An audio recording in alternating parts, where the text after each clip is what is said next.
Good morning. मेरा नाम दीपक दादीच है। आज हम संस्कृत के कुछ प्रकरणों के बारे में जानेंगे। हमारा टॉपिक आज का है संस्कृत विषय से संबंधित। सबसे पहले हम जानते हैं इस दुनिया में संस्कृत भाषा जो कि सभी भाषाओं की जननी के रूप में जानी जाती है। जो ये भाषा इस संसार में पहले आई उनका श्रेय जाता है महर्षि पाणिनि जी को। महर्षि पाणिनि जी के द्वारा कुछ सूत्रों की रचना की गई थी, तो उन सूत्रों को माहेश्वरी सूत्रों के नाम से जाना जाता है। माहेश्वरी सूत्र, जिनको बारे में आज अपन अच्छे से जानेंगे। आइए शुरू करते हैं।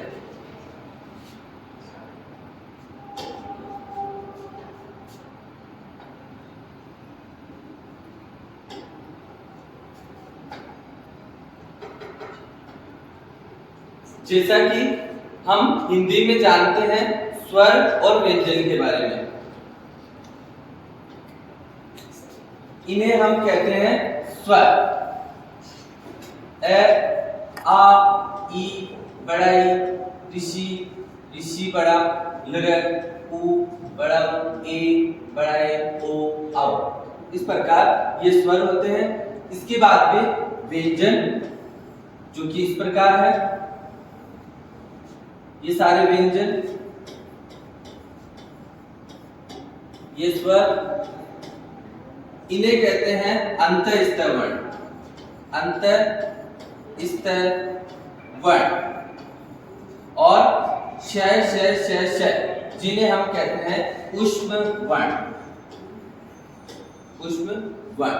इस प्रकार हिंदी में हमें इन्हें जानते हैं। अब हमें संस्कृत, जो कि सब भाषाओं की जननी है, वो किस प्रकार बने वो हम जानेंगे।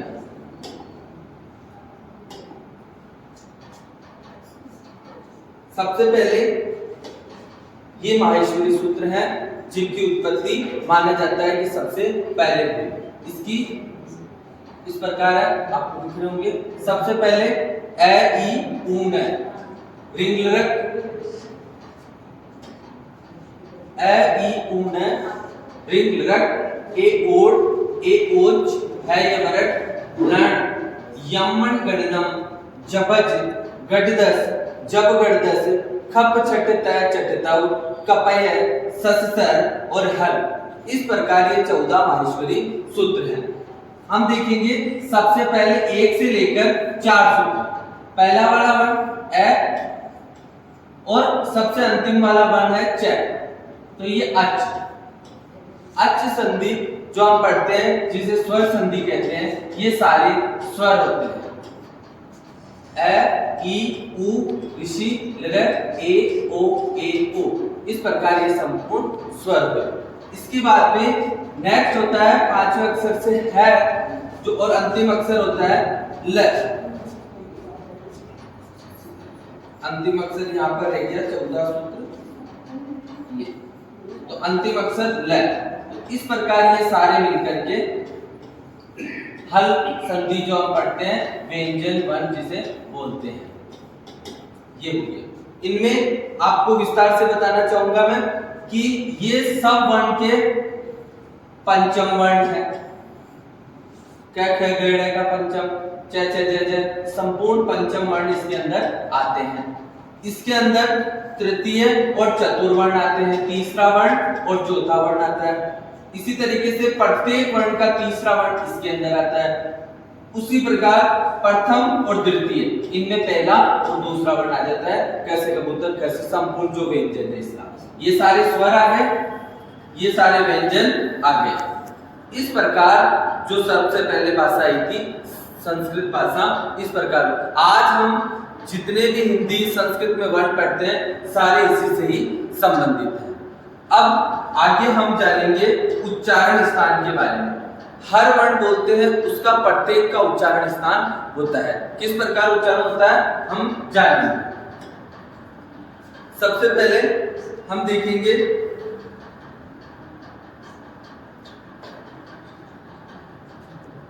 कंठ, जो कंठ का उच्चारण स्थान होता है। कंठ के उच्चारण स्थान, आपको अच्छे से स्क्रीन थोड़ा बड़ा करके लगता है।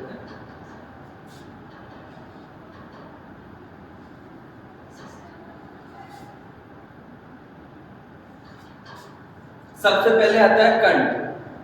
कंठ बड़ा कंठ। सबसे पहले उच्चारण स्थान आता है कंठ। कंठ का उच्चारण हमारे गले से संबंधित है और ए आ कै वर्ग पूरा है और विसर्ग, ये सारे उच्चारण स्थान होते हैं कंठ के, जिनका सूत्र होता है अकु है विसर्ग जनियात कंठ। अकु है विसर्ग जनियात कंठ, एक सूत्र होता है जिसमें संपूर्ण याद आते हैं। ए वर्ग कैसे कबूतर वर्ग है विसर्ग, इस सत्य अकु विसर्ग। इसके बाद में आता है तालु।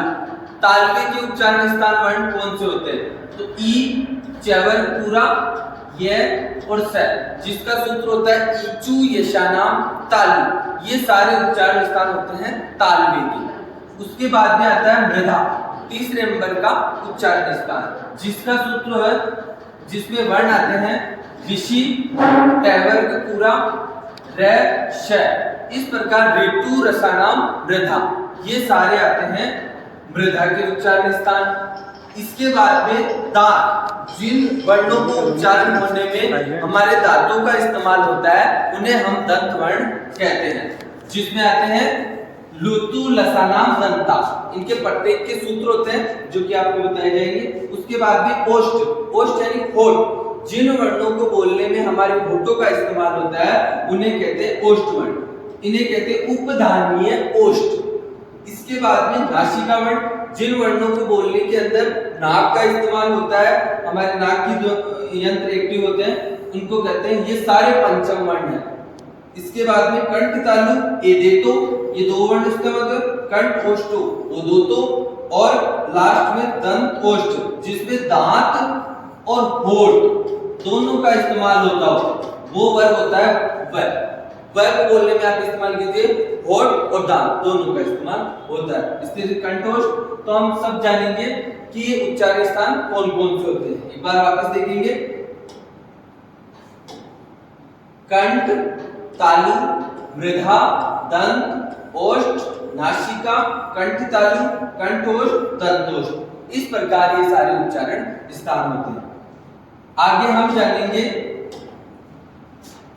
संधि के बारे में कि इनसे संधि किस प्रकार बनी बात। सबसे पहले संधि, जैसा कि नाम से ही पता चल रहा है,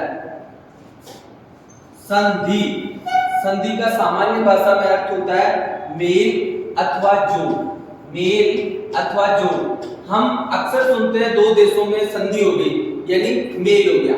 तो जब दो शब्द आपस में जुड़ते हैं तो उन्हें तो कहते हैं संधि, और जब हम शब्दों को तोड़ते हैं तो उसे कहते हैं विच्छेद। तो हम संस्कृत में जानेंगे संधि और संधि विच्छेद के बारे में। सामान्य रूप से हम जानते हैं तीन होते हैं, स्वर संधि, व्यंजन संधि और विसर्ग संधि। इसे कहते हैं अच संधि, इसे कहते हैं हल संधि, विसर्ग संधि। आगे हम आपको विस्तार से बताने जा रहे हैं।